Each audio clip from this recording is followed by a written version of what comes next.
फडणवीस जी ने कुछ मुझ पर आरोप लगाए थे और उसका कल ही मैंने खुलासा किया,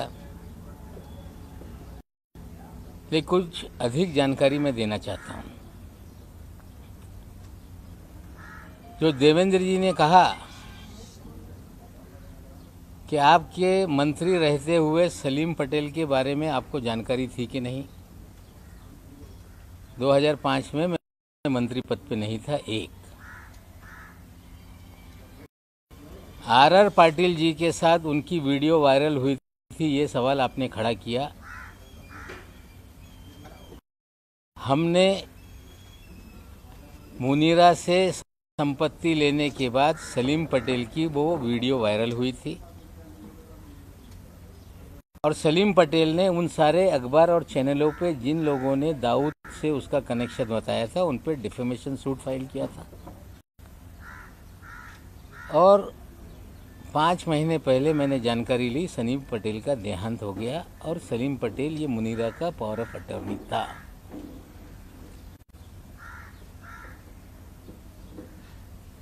सरदार वली खान के बारे में उन्होंने कहा कि सजा याफ्ता मुजरिम से आपने कोई लेन देन किया है। 2005 में वो कन्विक्टेड नहीं था। जो वॉचमैन वहाँ पे था उनका लड़का था। 300 मीटर पे 7/12 पे उसने अपना नाम चढ़ा लिया था रेक्टिफिकेशन करने के लिए कोई कागज, वो हमने उनको पैसा दिया था, ये सच्चाई है। लेकिन देवेंद्र जी ने हमें जो लड़ाई में लड़ रहा था या लड़ रहा हूं, जो एनसीबी में निर्दोष लोगों को फंसाने का, हजारों करोड़ की उगाही करने का, कहीं ना कहीं देवेंद्र जी उसको डाइवर्ट करने का प्रयास कर रहे हैं। और सिर्फ डाइवर्ट करने का नहीं, उस अधिकारी को बचाने का प्रयास हो रहा है, क्योंकि देवेंद्र जी के उस अधिकारी के पुराने संबंध हैं। 2008 में कोई अधिकारी नौकरी पे आता है और 14 साल से मुंबई शहर छोड़ता नहीं। इसके पीछे क्या राज है? देवेंद्र जी औरों को कह रहे हैं कि अंडरवर्ल्ड कलेक्शन के लोग हैं ये, लेकिन देवेंद्र जी हम आपसे पूछना चाहते हैं कि जो बड़े बड़े क्रिमिनल हैं, आपने मुख्यमंत्री रहते हुए उन्हें सभी लोगों को जो सरकारी कमीशन है, सरकारी बोर्ड है, उसका अध्यक्ष क्यों बनाया? मुन्ना यादव नाम का एक व्यक्ति जो नागपुर का कुख्यात गुंडा है, जिसपे हत्या से लेके सभी तरह के मामले दर्ज हैं, जो आपका राजनीतिक सारे भय पैदा करने वाला आपका साथी है, उस मुन्ना यादव को आपने कंस्ट्रक्शन वर्कर बोर्ड का अध्यक्ष बनाया था कि नहीं? क्या आपकी गंगा में मुन्ना यादव नहा के पवित्र हो गया था? आपने हैदर आजम नाम के एक आपके नेता को मौलाना आजाद फाइनेंस कॉरपोरेशन का अध्यक्ष बनाया था कि नहीं? क्या हैदर आजम बांग्लादेश के लोगों को मुंबई में बसाने का काम नहीं करता है? क्या हैदर आजम की दूसरी पत्नी जो बांग्लादेशी है, जिसकी जांच मलाड पुलिस स्टेशन ने शुरू की, 24 परगना पुलिस थाने में कागज भेजे गए, बंगाल पुलिस ने भेजा कि ये जो भी बर्थ सर्टिफिकेट है, जो भी कागजात है, ये फर्जी है, और मलाड पुलिस स्टेशन कमीशन जब मुकदमा दर्ज कर रही थी तो मुख्यमंत्री के कार्यालय से फ़ोन करके आपने वो मामला दबाने का काम किया कि नहीं? क्या आपके इशारे पे पूरे महाराष्ट्र में उगाही का काम हो रहा था कि नहीं? मामला मुंबई का हो, बिल्डरों के जमीनों का झगड़ा हो, मामला थाना में जाके कंप्लेंट करके दर्ज करके वसूली की जाती थी कि नहीं?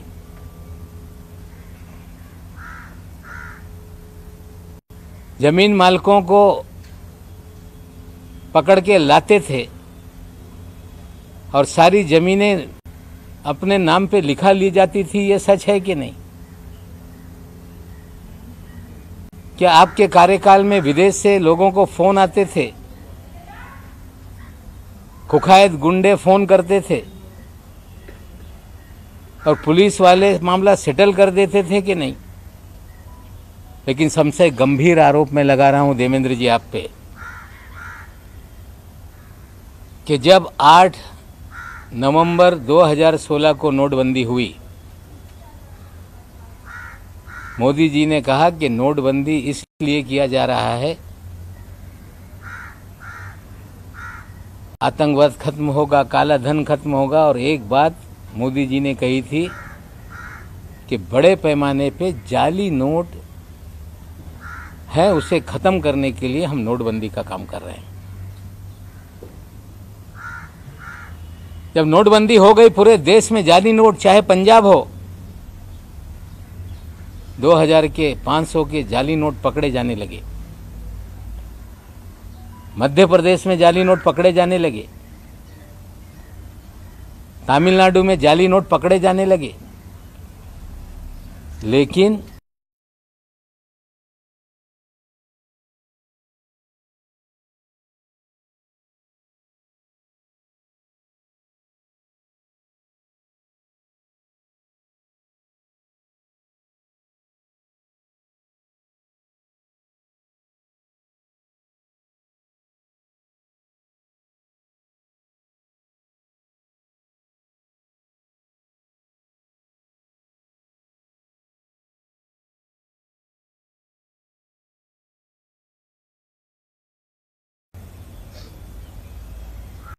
जिसमें 14 करोड़ 56 लाख रुपए के जाली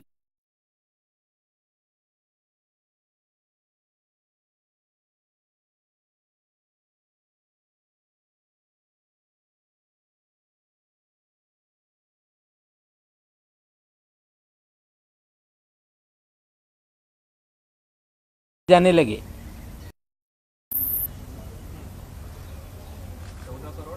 56 लाख रुपए डीकेसी में 8 अक्टूबर 2017। साथियों, जाली नोट का nexus ISI Pakistan, Dawood via Bangladesh, ये पूरी जाली नोट इस देश में फैलाई जाती है। 8 अक्टूबर के छापेमारी में 14 करोड़ 56 लाख पकड़े गए। मुंबई में एक गिरफ्तारी हुई, पूना में एक जो गिरफ्तारी हुई इमरान आलम शेख, पूना में गिरफ्तारी हुई रियाज शेख, और एक नई मुंबई में भी उसमें गिरफ्तारी हुई थी। लेकिन 14 करोड़ की 56 लाख की जब्ती को 8,80,000 रुपये बताकर मामला दबाया गया।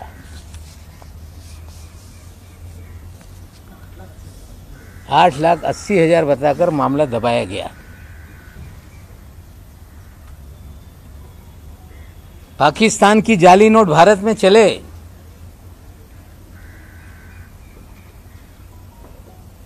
मामला दर्ज हो और उसमें कुछ दिनों में जमानत हो जाती है।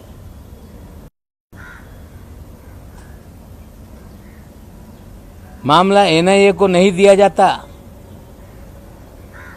नोट कहाँ से आ रही थी उसके अंतिम जांच कभी आगे नहीं बढ़ती,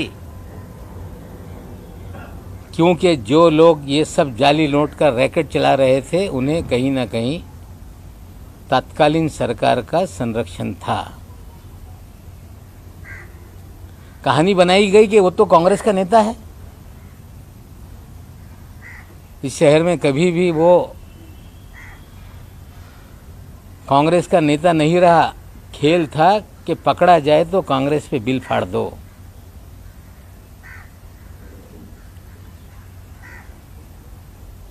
और जो आलम शेख था, इमरान आलम शेख, ये माइनॉरिटी कमीशन 6 महीने के बाद जिसको हाजी अरफात शेख को चेयरमैन बनाया गया, उसका ये छोटा भाई है। हाजी अरफात शेख जिसे देवेंद्र जी ने दल बदल करा के अल्पसंख्यक आयोग महाराष्ट्र का चेयरमैन बनाया था, उसका ये छोटा भाई है। देवेंद्र जी, आप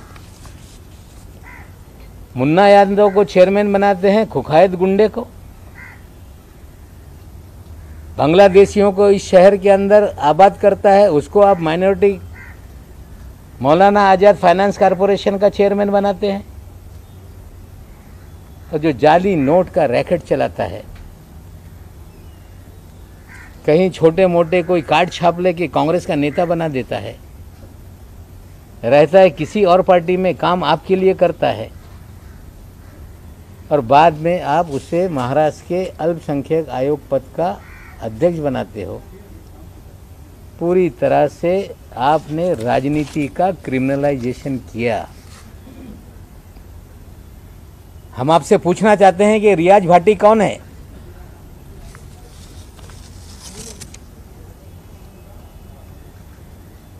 उनतीस अक्टूबर को सहार एयरपोर्ट पे जाली पासपोर्ट के साथ पकड़ा गया, जिसके ऊपर दाऊद इब्राहिम सारे गैंग के लोगों के साथ संबंध की सारी खबरें अखबारों में थी।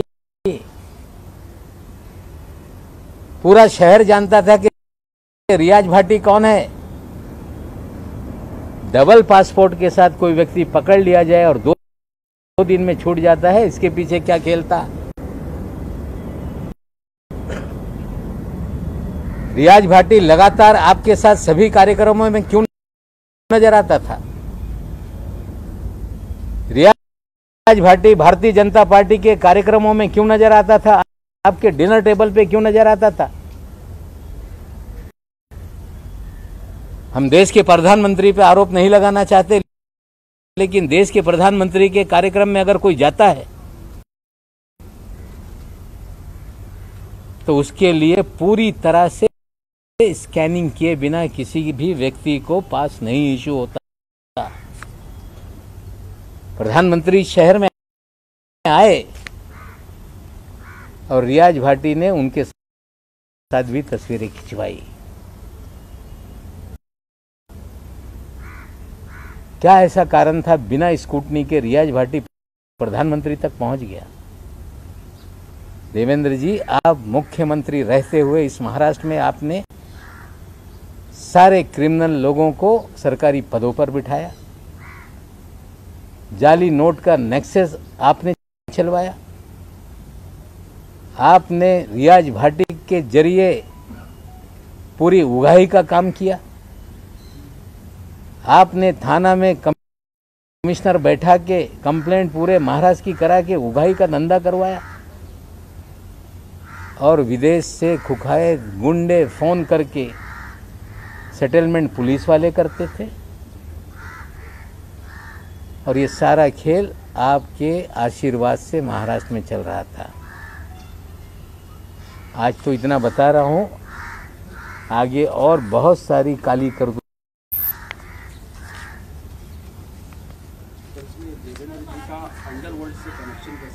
रियाज भाटी उनके साथ क्यों घूमता है? 2 पासपोर्ट के साथ अगर कोई अंडरवर्ल्ड का आरोपी एयरपोर्ट पे डिटेन हो जाए तो 2 दिन में कैसे छूट जाता है? प्रधानमंत्री के कार्यक्रम में वीआईपी के पास कैसे बन जाते हैं? जाली नोट का नेक्सस चलता है, जमानत हो जाती है, पैसे कहां से आए, कहां से, उसका क्यों नहीं इन्वेस्टिगेशन किया जाता? क्या हैदर आजम की बीवी का बांग्लादेश का मामला पुलिस स्टेशन में दर्ज है कि नहीं? क्या मुन्ना यादव ये कुख्यात गुंडा है कि नहीं? हम तो सवाल देवेंद्र जी से पूछना चाहते हैं, इसका जवाब आप दें। अगर ये झूठ है तो बताएं कि नवाब मलिक मुन्ना यादव के बारे में झूठ बोल रहा है। तो सवाल तो आप पूछ रहे हैं, लेकिन महाराष्ट्र में फिलहाल आप ही की अलायंस वाली सरकार है, होम मिनिस्ट्री एनसीपी के पास में। रियाज भाटी फरार है, मुन्ना यादव पे मुकदमे हैं, जाली नोट का मामला डीआरआई का है। जो एजेंसियां केंद्र की काम करती है उनसे हम सवाल खड़ा कर रहे हैं कि इसको फिर से देखो। ये जाली नोट का नेक्सस पाकिस्तान से कैसे लिंक है ये भी देखना पड़ेगा। पार्टी का किस अंडरवर्ल्ड से संबंध है? में पाकिस्तान का कोई लिंक एस्टैब्लिश हुआ था जिसका आप आरोप लगा रहे हैं, और कौन से बेसिस पे आरोप लगा रहे हैं कि मामला रफा दफा किया गया? जब 14 करोड़ 56 लाख पकड़े गए, जाली नोट का मामला था, तो क्या ऐसा हो गया कि जमानत हो गई तुरंत? क्या ऐसा था कि जांच आगे नहीं बढ़ी? और जिसको पकड़ा था उसके भाई को आपने अल्पसंख्यक आयोग का अध्यक्ष क्यों बनाया? और ये योगायोग है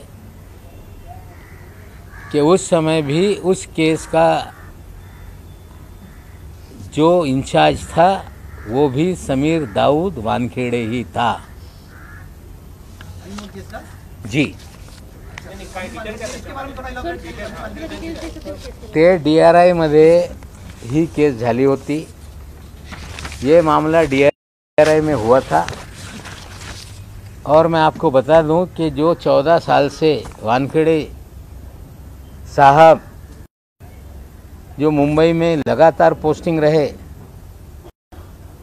उनकी पोस्टिंग जॉइंट कमिश्नर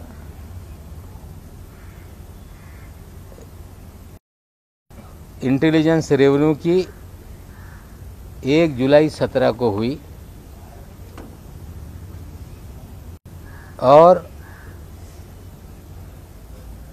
उस समय उनके ही पास ये डिपार्टमेंट था। ये छापेमारी या जो भी कार्रवाई हुई थी डीआरआई ने की थी और केस को हल्का करने के लिए यही अधिकारी के जरिए देवेंद्र जी ने सारी मदद की थी। हाजी अरफात के भाई का मामला रफा दफा करवाया था। ये कोई इंसिडेंट हो सकता है, लेकिन एक ही अधिकारी जिसके ऊपर गंभीर मामले चल रहे हैं, 2 एसआईटी जांच कर रही है, विजिलेंस की जांच हो रही है, और उससे ध्यान भटकाने का खेल कहीं तो नहीं, ये भी सवाल खड़े होते हैं। ये मैं पूछना चाहता हूं कि किसी भी प्रधानमंत्री के कार्यक्रम में पहुंचने के लिए पूरी तरह से स्टेट की इंटेलिजेंस एजेंसियां, केंद्र की इंटेलिजेंस एजेंसियां उस व्यक्ति का पूरा स्क्रूटनी करती हैं। अगर जिसके ऊपर लगातार दाऊद इब्राहिम के संपर्क के मामले रहे हों और वो सीधे प्रधानमंत्री तक पहुंच जाए, तो कहीं ना कहीं उसे किसी न किसी का आशीर्वाद था, जिसके कारण उस कार्यक्रम के भीतर तक वो गया। दाऊद इब्राहिम का आदमी रियाज भाटी है, आज फरार है। थाना में जितनी उगाही हो रही थी उसका भी वो कहीं ना कहीं एक उगाही के कार्यक्रम का हिस्सा था। बहुत सारे मुकदमे खुले हैं जिसमें रियाज भाटी आज फरार है। हमारे साथ कोई फोटो नहीं, भारतीय जनता पार्टी के नेताओं के साथ फोटो हैं।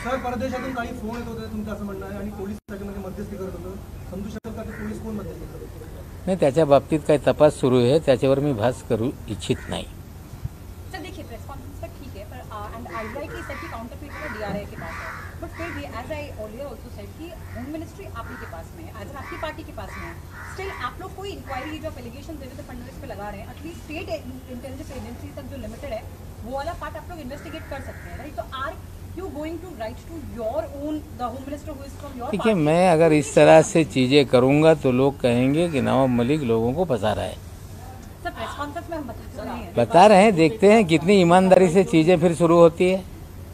रियाज भाटी को लेके देखते हैं क्या सफाई आती है। सर, रियाज भाटी को पॉलिटिकल लॉबीज बताया जा रहा है और लगभग सारी पार्टियों के नेताओं के साथ उसकी फोटो लाइव सारे ग्रुप में शेयर की जा रही है आपकी किसी के पैरेलल। तो नहीं, देखिए ऐसा है, रियाज भाटी किसके साथ तस्वीर उतार रहा है ये सवाल नहीं है। सवाल ये है कि 2 पासपोर्ट के साथ अगर कोई एयरपोर्ट पे क्रिमिनल पकड़ लिया जाए तो 2 दिन में कैसे छूट जाता है। सर लेकिन आप लोगों का नेक्स्ट सवाल ये है कि प्रधानमंत्री के कार्यक्रम में कैसे एक्सेस मिल जाती है। तस्वीरें किसी की शादी में किसने उतार ली, मैं ये नहीं कहना चाहता।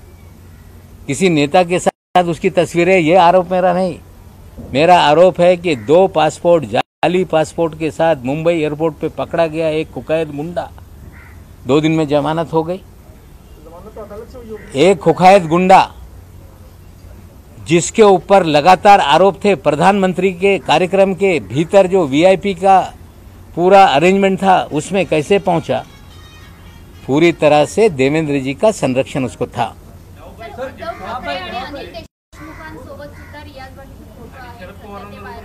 मी फोटोच्या बाबतीत आरोप लावत नाही। बोगस पासपोर्टच्या जो केस आहे 2 दिवसात कसा त्याला सोडण्यात आला। पंतप्रधान यांच्यासोबत स्कूटनी केल्याशिवाय कुणाला जाण्याची परवानगी नसते। हे त्यांना ॲक्सेस देण्यामागे कोण होता, हे माझे प्रश्न आहे। सर, जहाँ से जो क्रूज ड्रग्स मामला हुआ है, नवाब सर,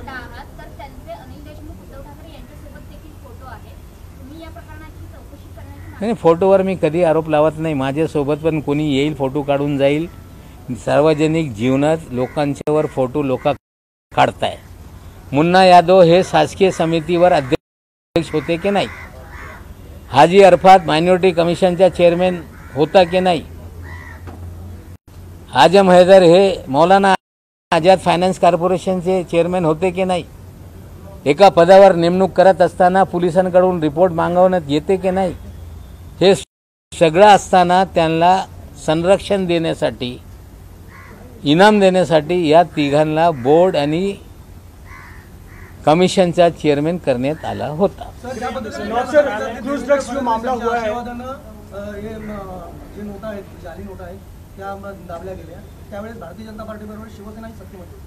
तर ज्या पद्धतीने देवेंद्र फडणवीसला हे सगळं माहिती होतं, त्याप्रमाणे शिवसेनेच्या काही मंत्र्यांना माहिती होतं का? तुम्ही माहिती का? मला माहित नाही। त्यांना नंतर पक्षांतर करून अल्पसंख्याक आयोगाचा अध्यक्ष करण्यात आला। म्हणजे हे लोक यांच्यासाठी काम करत होते, हे याच्यातून निश्चित होते। नवाब सर, जिस प्रकार से क्रूज ड्रग्स मामला हुआ है, क्या ये प्रतीत होता है कि ये वसूली ड्रग्स मामला था? क्योंकि इसमें बहुत सारे व्हाट्सएप चैट जो सामने आए और लोगों के केपी गोस्वामी और प्रभाकर सैल के, इसमें चैट में स्पष्ट नजर आ रहा है कि पहले से टारगेट दिए गए थे, कुछ चेहरे पहले से दिए गए थे और उनको पहले से निशाना साधना था। तो क्या ये वसूली ड्रग रेड इसे कहेंगे, क्या कहेंगे इस मामले में? देखिए, 13 लोगों को चिन्हित किया गया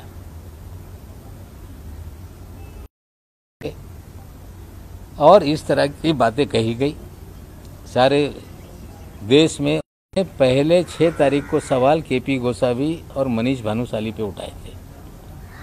हमने पहले कहा था कि उगाही का मामला है।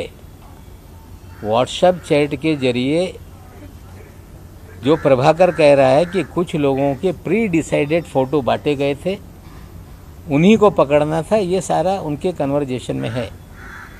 अगर रेड शिप पे डाली गई तो क्रूज को बिना परमिशन सेल करने की परमिशन क्यों दी गई? उस क्रूज में पूरी तरह से तलाशी क्यों नहीं ली गई? क्यों टर्मिनस से ही लोगों को डिटेन कर लिया गया? क्यों आर्यन खान को किसके कहने पे वहां तक लाया गया? आर्यन खान के घर वालों से 25 करोड़ की मांग क्यों की गई? डिस्काउंटेड रेट 18 करोड़ में डील क्यों हुई? 50 लाख रुपए उठाए क्यों गए? ये सारे सारे सवाल हैं, दोनों एसआईटी के सामने सारे बयान हैं, सीसीटीवी फुटेज है, कॉल सीडीआर होगा, इलेक्ट्रॉनिक एविडेंस भी उसमें है। लेकिन कहीं ना कहीं लोगों को डराया जा रहा है कि आपने पैसा दिया, आप भी मुकदमेबाजी में फंस जाओगे। मैं आज फिर कहता हूं कि रैंसम मांगने वाला गुनहगार होता है। अपने बच्चों को बचाने के लिए फिरौती देने वाला कभी भी गुनहगार नहीं। मैं उनको फिर कहता हूं कि डरो मत, आप विक्टिम है, आप गुनहगार नहीं। डराने से आप डरेंगे तो इस शहर में इसी तरह का उगाही का काम चलते रहेगा। समीर वानखेड़े के अगेंस्ट जो एलिगेशंस हैं वो एनसीबी की विजिलेंस टीम इन्वेस्टिगेट कर रही है। Usually people go for a central agency which is मतलब जो कि मेन एजेंसी का पार्ट नहीं हुई, आदमी एनसीबी का ही ऑफिसर है और एनसीबी ही इनके खिलाफ इंक्वायरी कर रही है। Do you have any plans of asking for another agency probing this? क्योंकि मुंबई मैं फिर बोल रहा हूं कि 26 मामलों को हमने पत्र लिखा है कि ये जाली मामले हैं। एनसीबी एक ऑर्गेनाइजेशन है, उनके भीतर भी जांच करने का उनका अधिकार है, काम है। लेकिन अगर इस शहर में किडनैप करके उगाही का काम चल रहा हो, लगातार मुंबई पुलिस को कंप्लेंट मिल रही है, तो पैरेलली 4 अधिकारियों की कमेटी उसकी जांच कर रही है और निश्चित रूप से जो सच्चाई होगी वही लॉजिकल एंड तक जाएगा। ये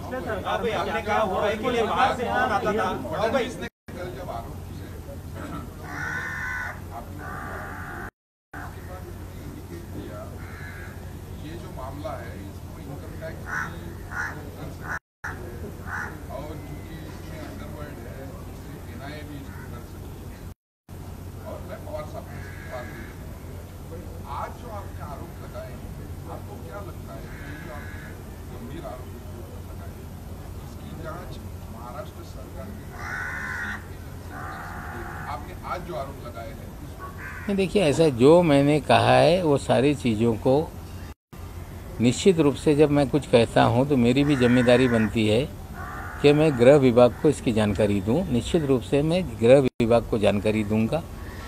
देवेंद्र जी ये बोल रहे हैं कि आपको सीबीआई पीछे लगेगी, कुछ ट्विटर में लिख रहे हैं कि नवाब मलिक आपका जेल इंतजार कर रहा है। अगर गुनाह किया होगा तो हम जेल जाएंगे, लेकिन पाउडर के पैसे से अगर एल्बम बनता है तो इसकी भी जांच होनी चाहिए। सर, ज्या पद्धतीने तुम्ही आता पावडरच्या पैशाने अल्बम म्हटलंय बोलाय, देवेंद्र फडणवीस यांच्या पत्नी अमृता फडणवीस यांनी आपल्यावर टीका केली आणि असं म्हटलंय ट्विटरमध्ये की नवाब मलिक फक्त पत्रकार परिषद घेत आहे आणि विषय डायव्हर्ट करत आहे। नवाब मलिक यांना त्यांच्या जावयाला आणि काळ्या संपत्तीला वाचवण्यात येतो। चोर मचाए शोर यांच्या काळ्या संपत्ती काढायची जर वेळ आली तर ते पण आज नाही उद्या काढू। वर्लीमध्ये 200 कोटी रुपयाचे फ्लॅट कोणाच्या नावाने आहे, हे सगळं जे बेनामी संपत्ती हा विषय नहीं, नंतर काढू। नहीं, देखिए ऐसा है, मैं महिलाओं के बारे में कुछ बोलना नहीं चाहता। महिलाएं अपना काम करती हैं, मुझ पे कितनी भी उंगली उठाए मैं किसी महिला को जवाब देना नहीं चाहता।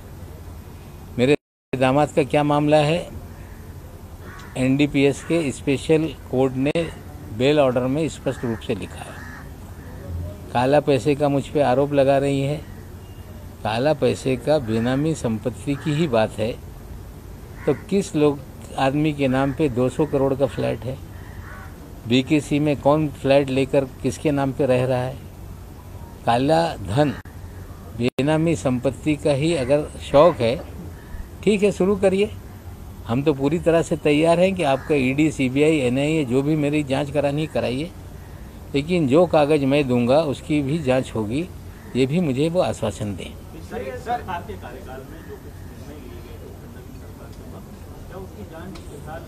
देखिए, वो सरकार, मैं आज सरकार की तरफ से प्रवक्ता के नाते नहीं बोल रहा हूँ। मेरी लड़ाई नाइंसाफ़ी, लोगों को, बेगुनाहों को जेल में डालना, उगाही का मामला, इसको लेके सरकारी बात आगे करेंगे। धन्यवाद। सर, या चित्रपटाचा तुम्ही हिरो आहात कारण तुम्ही एकटेच लढत आहात असं सुद्धा बोललं जात आहे, पण विलन नेमके किती आहेत? विलन तर आता चंडाल चौकडी आहे, ते चंडाल चौकडीच्या विरोधात मी लढतोय।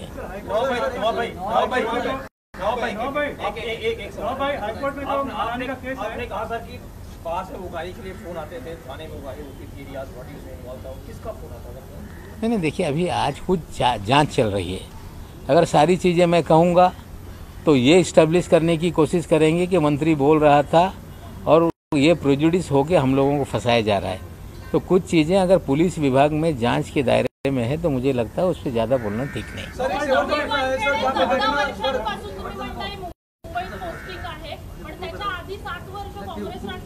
तो 7 वर्ष होता प्रोबेशन पिरियड, नाही 7 वर्ष होता ठीक आहे, नंतरचे 7 वर्ष हे म्हणजे का 7 वर्षावर माझा आक्षेप नाही आहे, पण आता नंतरचे 7 वर्ष या मुंबईत कसं आहे याच्यावर आक्षेप आहे।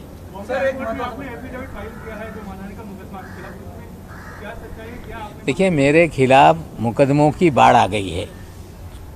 अलग अलग फोरम पे जाके मेरे खिलाफ कोई शिकायत कर रहे हैं। ठीक है, हर व्यक्ति को इस देश में शिकायत करने का अधिकार है। कोई कहता है कि नवाब मलिक पे एट्रोसिटी लगा दो, मैंने कोई ऐसे बात आपत्तिजनक नहीं की कि किसी की जाति को लेके आपत्तिजनक मैंने बात की हो। फर्जी सर्टिफिकेट, फर्जीवाड़े का सवाल हमने उठाया। हमने जो बातें की उसको लेके बहुत सारी जांच आगे बढ़ रही है। लोग मुझे बोलने पे रोक लगे, इस तरह से हाईकोर्ट में PIL भी फाइल हुआ था। फिर कुछ परिवार के लोग गए, इंटरिम रिलीफ मांगी कि इन्हें बोलने पे रोक लगाया जाए। उसका जवाब दाखिल करने के लिए वहाँ हाईकोर्ट ने कहा था, हाईकोर्ट में हमने अपना हल्फनामा दायर कर दिया है। आज शायद उस पर सुनवाई होगी। कोई क्रिमिनल प्रोसीजर चला रहा है तो ये न्यायालयीन लड़ाई है, निश्चित रूप से हम लड़ेंगे। सर ज्या पद्धतीनं हे आता आरोप प्रत्यारोप सुरू आहेत, केस एका साईडला आहे ड्रग्ज प्रकरणाची आणि त्याची चौकशी एजन्सीज करत आहेत। आता हे वैयक्तिक पातळीवर उतरलं असं मी अजिबात वैयक्तिक पातळीवर जात नाही। मी सुरुवातीपासून बोलतो, रविवारी पण बोललं होतं की ही लढाई अन्यायाच्या विरोधात आहे। मी या अन्यायाच्या विरोधात लढत असताना जे लोक निष्पाप लोकांना